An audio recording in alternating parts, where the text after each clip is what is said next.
الله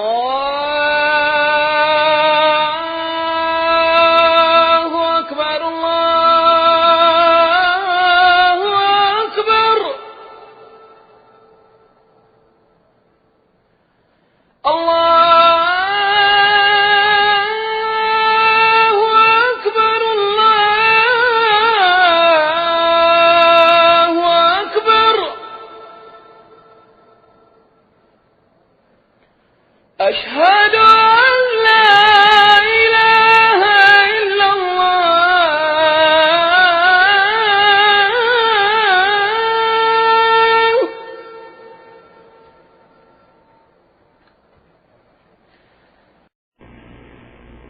Bismillah ar-Rahman ar-Rahim. In the name of Allah, the most beneficent, the most merciful, I testify that there is no true God worthy of worship except Allah, and that Muhammad is Allah's true slave and messenger.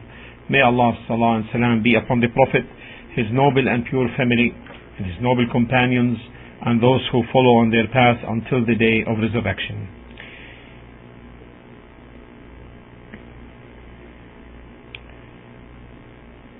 Tonight, inshallah, we'll start explaining the 40 hadiths or 40 plus hadiths that were collected by Al-Imam An-Nawwai rahimahullah ta'ala, and as explained by our Shaykh Muhammad bin Saleh Al-Uthaymeen, may Allah's mercy be upon both of them.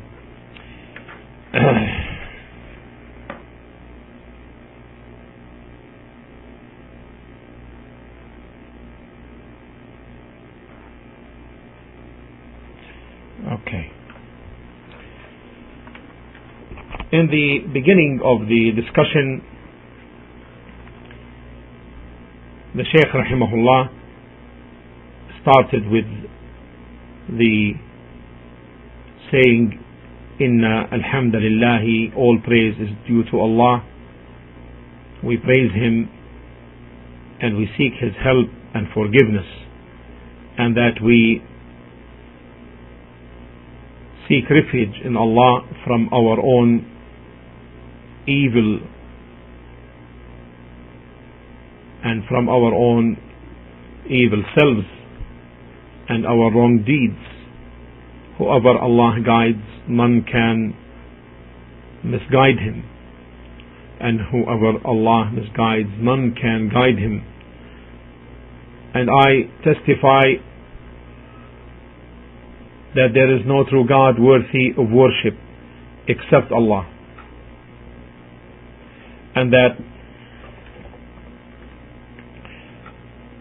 Allah subhanahu wa ta'ala is one and unique, having no partner nor an associate. And I testify that Muhammad is Allah's slave and messenger. May Allah's salah and salam be upon him and his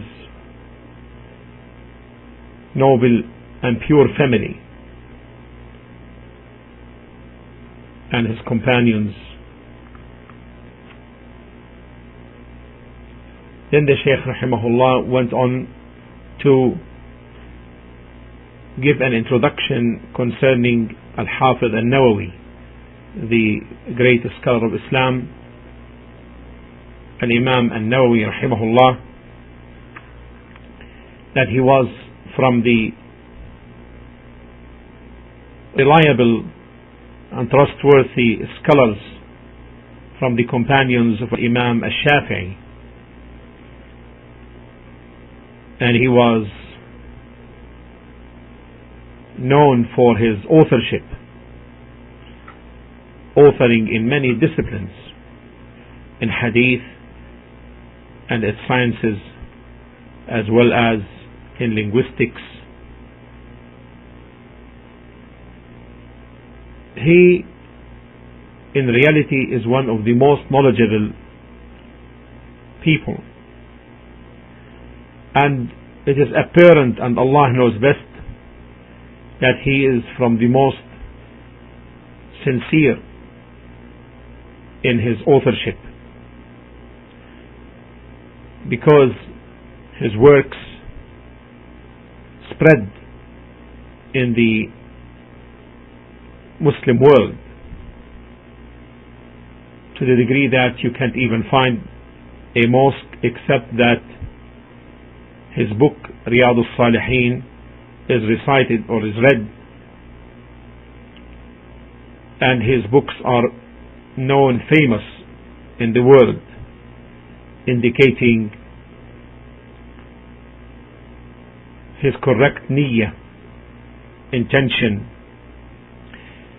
the acceptance of people, the acceptance of the works is an indication for the purity of the intention. He is a mujtahid, a scholar of ijtihad, and the mujtahid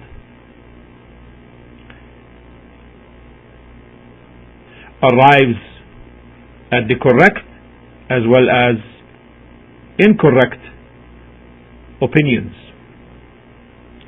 And he, rahimahullah,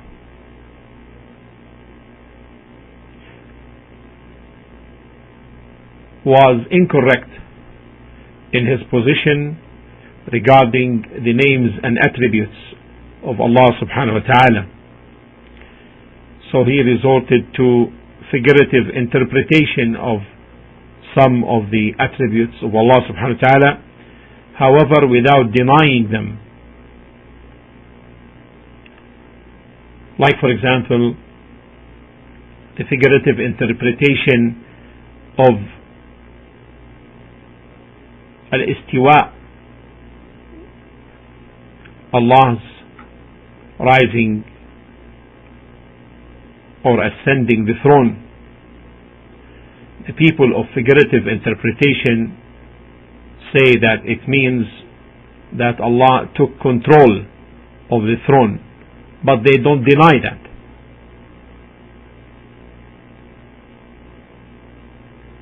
Because if they would deny the istiwa,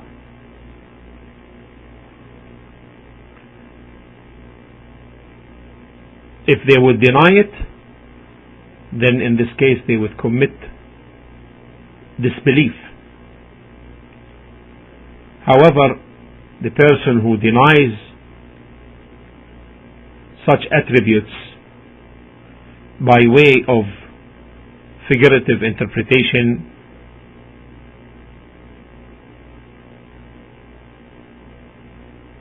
not belying them,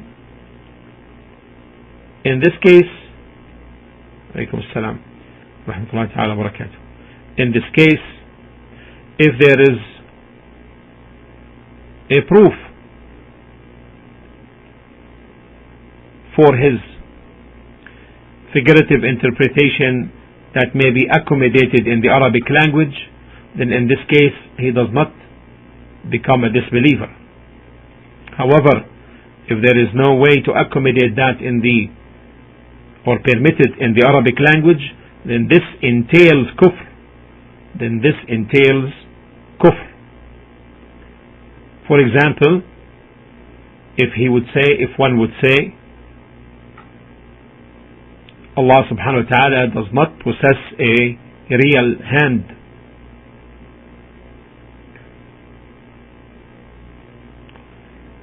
and it is not, and he says that it doesn't mean his power nor his favor, because some people of figurative interpretation say that the meaning of Allah's hand is his favor or his power. So the person who denies all of that, then in this case he denies the reality of Allah's hand, that it is real and the true hand. And of course Allah's attributes are different.